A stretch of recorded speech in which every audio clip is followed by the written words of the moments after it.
Hello, welcome to a brand new series on the channel. It's been quite a while since we've had a video. I think almost a year now at this point. But yeah, back with a new series. This is actually a server that I'm playing on. The server is called Dad Energy.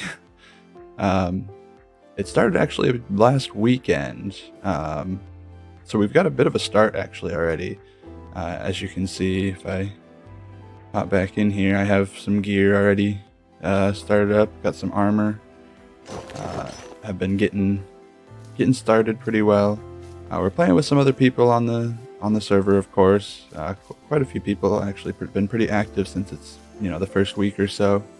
And we've gotten a bit of a start, so I'm going to show you some of the things that we've started out with last weekend when I didn't really have a whole lot of time for recording. But we did get some stuff done, so let me take you through a quick run through of what we have. So this is one of the first things I did on the server, actually, after we did some early game stuff, punching trees and early game mining. I started out by making the community iron farm. It's kind of somewhere close to this spawn area, which is over there a bit. There's a little, I see it from here. There's a little island where we all spawned in on. So we did some early mining, and then this was one of the first projects I worked on. Just a pretty simple, 4 villager pods here. So we get usually between 1 and 4 golems, every 30 seconds or so.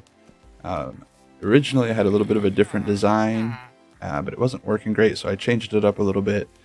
But this has been working pretty well so far as just an early game community iron farm. If we go down the ladder here, we do have it, of course, with the new auto crafting, we have it auto crafting into the iron blocks, and then auto crafting bone meal from the poppies into the bone blocks. So it's been working out pretty well just to get everybody started. I'm sure later down the line we'll probably have a project to make a bit of a bigger iron farm for the community, but people will probably also just set up iron farms for themselves as well. So this is one of the things that I started out with. As I mentioned, we did do some early mining when we first started out. I might have gotten some recording of that, so if I do have that and I'm able to find it, I might throw a few of the clips in here. It wasn't anything too crazy, just quite a few of us logged in to start with, and just went and did some mining together to get some resources and kind of shared between each other. So the next thing we're going to go show you is I actually built to get XP for all the gear that we've got, all the enchants and stuff. I built a little cave spider spawner, so we'll go take a look at that quick. So we're back over here in at least around the area that'll eventually be my base area. It's actually on the other side of the hill there. We're actually basing with, or at least nearby, quite a few other people. You'll see over here one of the other things that I did somewhat early on in the first few days is I went and got a beacon. So I went to the nether and found a fortress that was good enough to at least find some wither skeletons and get some heads.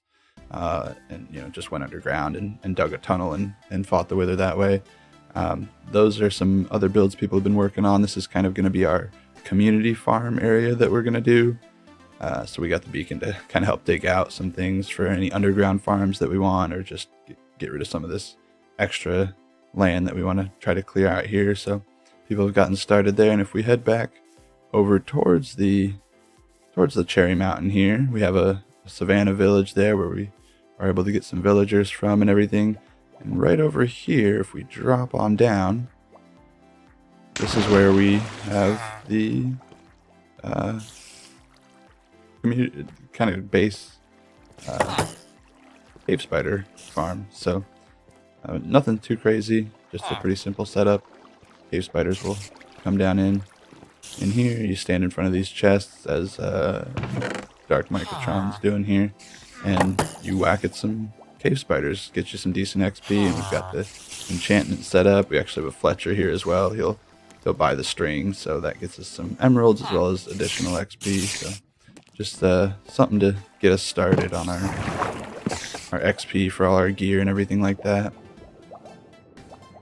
I think one of the next things I'm probably going to work on, now that we've gotten some gear and everything, like I said, my base area is going to be over on the um,